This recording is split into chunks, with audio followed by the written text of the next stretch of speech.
You've played in the last 3 World Cups. What's it like to play in the biggest tournament in world cricket?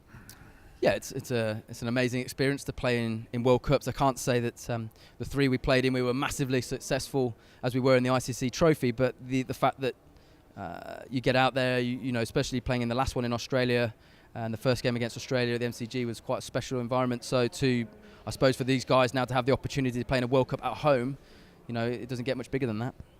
You were the top run scorer for England in 2015 and are the second top scorer for England in World Cups, behind Graham Gooch, of course. It must take some pride in that.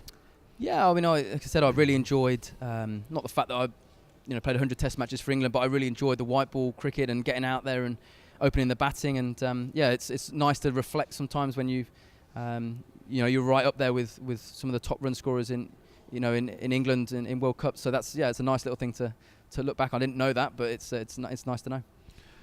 In 2019, England will be at home, of course. What sort of impact could that have? Well, it's got a massive impact on the country. The fact that I think England are building nicely with the one-day squad they have. I think the luxury we have maybe right now in England, more so than loads of Test players to pick from, but I think in terms of white ball cricket, 2020 and 50 over, there's a number of players that are available. The squad looks very exciting, I think, going into 19, and I think we're building quite nicely. I think also the experience a lot of our white ball players are getting in different tournaments around the world at the minute as well is only enhancing their skills. But I think the excitement, I think certainly from the players' side of things, to play in a World Cup at home is as good as it gets. I mean, the only taste I've had is obviously, like I said, the ICC Trophy, so it's going to be even bigger for those guys. And I suppose the expectation will be high, but it'll be definitely something special for those guys to be involved in.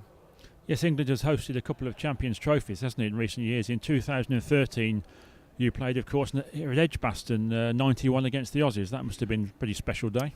It was, yeah. And again, I'm sure for when you play at your home ground, any time for England, it's special. But when you're in a big tournament, it just puts another sort of nice edge to it, I suppose. But yeah, I mean, the guys will be excited, and our record at home generally in any cricket is very good. So we'll certainly be up there as favourites, I'm sure. And if we can have a little bit of luck along the way, and everyone's fully fit and raring to go, then I think we'll have an exciting squad to certainly compete in that World Cup.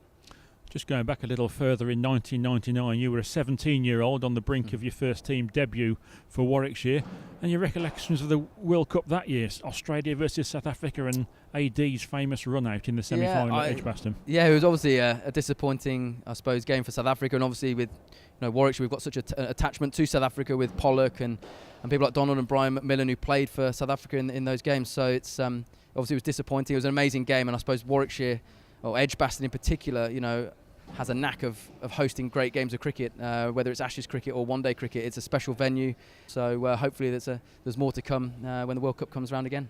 There will be some great sides competing in 2019, but it would be wonderful if England can lift that cup on their own turf, wouldn't it? Yeah, there's no doubt. I think when it's at home, you need to have the home country having a good run and getting all the way to the final. It just makes for a better tournament, but there's no doubt in white ball cricket now, the way India have played over the last 12 months or so, they're going to be favourites. Pakistan, I mean, it's white ball cricket, I suppose, and 50 over cricket, it's wide open. There's some seriously good players now, and depending on the surfaces we get, if it's a dry summer and it's pretty flat wickets, it'll be wide open.